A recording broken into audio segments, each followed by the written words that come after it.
we begin tonight with the question that could decide the immediate fate of Ukraine and the future of Europe and the NATO alliance, namely which Donald Trump will show up at the summit with Vladimir Putin in Anchorage, Alaska, less than 2 days from now. Will it be the one who spoke today with Ukraine's Volodymyr Zelensky and European leaders, telling them, sources say, that he would not negotiate Ukrainian territory with Vladimir Putin? Or will the Donald Trump who shows up Friday be the one who just 2 days ago said he might be okay with the idea of Ukraine having to give up some of its territory for peace? There'll be some land swapping going on. I know that through Russia and through conversations with everybody, to the good, for the good of Ukraine. Good stuff, not bad stuff. Also, some bad stuff for both. He didn't specify who would be negotiating that land swapping, as he called it. He also did not acknowledge that the land in question was taken by a foreign aggressor. He did, however, add that, quote, "We're going to see what the parameters are, and then I'm going to call up President Zelensky and European leaders." Today, the president warned yet again of potential severe consequences for Russia. Will Russia face any consequences if Vladimir Putin does not agree to stop the war after your meeting on Friday? Yes, they will. Yeah. What will the consequences there will be be? consequences. Sanctions, tariffs? There will be, I don't have to say, there will be very severe consequences. The president also said that if all goes well at the summit, he'd like to immediately arrange a follow-up. We'll have a quick second meeting between President Putin and President Zelensky and myself if they'd like to have me there. The president said Friday's summit would be setting the table for this second meeting. His press secretary calls it a listening exercise for him, and the White House has been downplaying expectations for the last several days. For Russia's part, a Kremlin foreign ministry spokesman says Moscow's position is unchanged. It's not dropping any territorial claims on eastern Ukraine, and a close Putin aide says that a second meeting following Alaska is expected to take place on Russian soil. I want to go to CNN chief White House correspondent and anchor of The Source, Caitlin Collins. So what else did the president have to say about this summit? Well, I think, Anderson, really the question are what the president's expectations are or strategy is going into this summit. And today, one thing he made clear about a potential trilateral summit that would happen with Putin, Trump, and Zelensky coming after this. He said he would like for it to happen quickly, but he also made clear, Anderson, that he believes it's conditioned on what he hears from the Russian leader on Friday, and warning about those severe consequences if Putin doesn't come to Alaska preparing to end this war in Ukraine. Obviously, there's been no indication from Putin that he's prepared to do that. We've seen him continuing to strike in Ukraine. And two things that the president was asked about today stood out and kind of seemed to foreshadow what we should expect to see potentially on Friday, which is, one, he was asked if he can convince Putin to stop killing Ukrainian civilians. And he noted that he has tried to get that to happen before. They've had conversations about this. And then after those conversations between Trump and Putin ended, Russia continued striking Ukraine. And so the president seemed to suggest that he could not convince him to do that.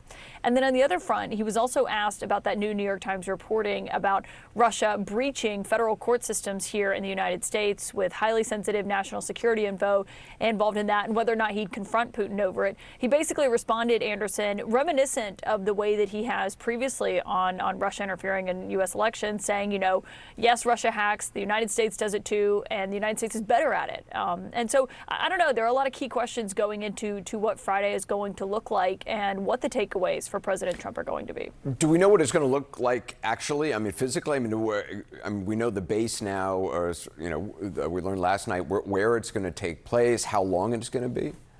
It's at Elmendorf, yeah. I think one thing that the White House is looking at from officials I've spoken to, some of them who were around the last time Trump met with Putin in Helsinki, is always expected to go longer than it's scheduled for. We'll see the schedule probably come out likely tomorrow. Trump will leave Washington on Friday. Obviously, meetings that happen between the two of them, you typically go much longer with the Russian leader. Obviously, he talks a lot, and there are translators also in the room for part of that. The White House did confirm to me there will be a one-on-one portion with Trump and Putin in the room, likely translator as well, as we've seen before. Then it'll open up to where you'll see more aides inside the room, people like the Secretary of State, Marco Rubio, and other top national security aides. And so I think the question is, when they come out of that, one thing we don't know yet is, will it be a joint press conference like we saw in Helsinki? Obviously, we were both there covering that.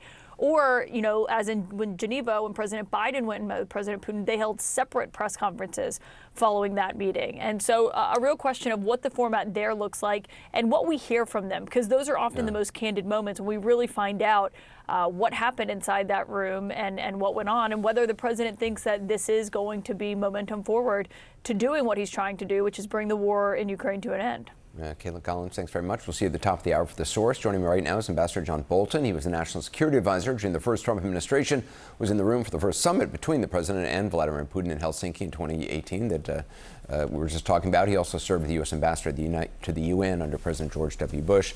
Ambassador, do you believe President Trump is going to heed the appeals of Zelensky and European leaders and not negotiate control of Ukrainian territory and not make a unilateral ceasefire deal with Putin?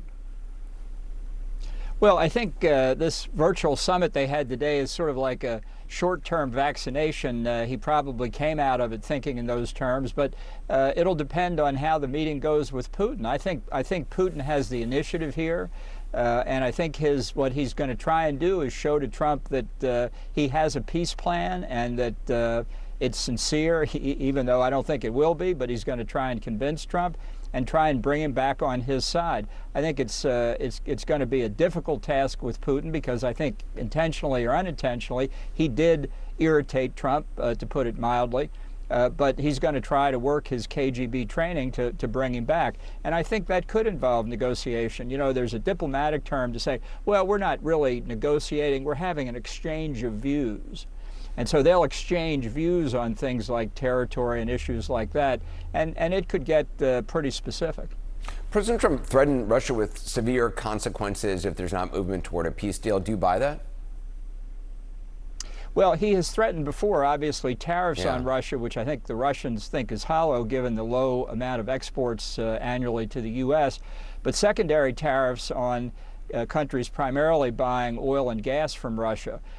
They have slapped the 25% tariff on India, although it hasn't gone into effect yet. I can tell you the reaction in India to that, particularly with no tariff slapped on China, which bought an awful lot more oil and gas from Russia, is the Indians are incandescent about this. And there's talk of Putin coming to India later this year. There's talk of Prime Minister Modi of India going to China for the first time since 2018. Obviously, both Moscow and Beijing are going to try to bring India closer to them. I mean, this could have negative consequences because it wasn't well thought through. Just from your experience seeing these two leaders in the same place back in Helsinki, what did you take away from that? What did you learn? Well, in the one-on-one they had in Helsinki, not very much came out of it, which I thought was a good thing. Putin did a lot of talking about Syria. They exchanged a few things. Trump did make the point, as Putin admitted in the subsequent press conference, that the U.S. position was that the annexation of Crimea that had been carried out by Russia in 2014 was illicit.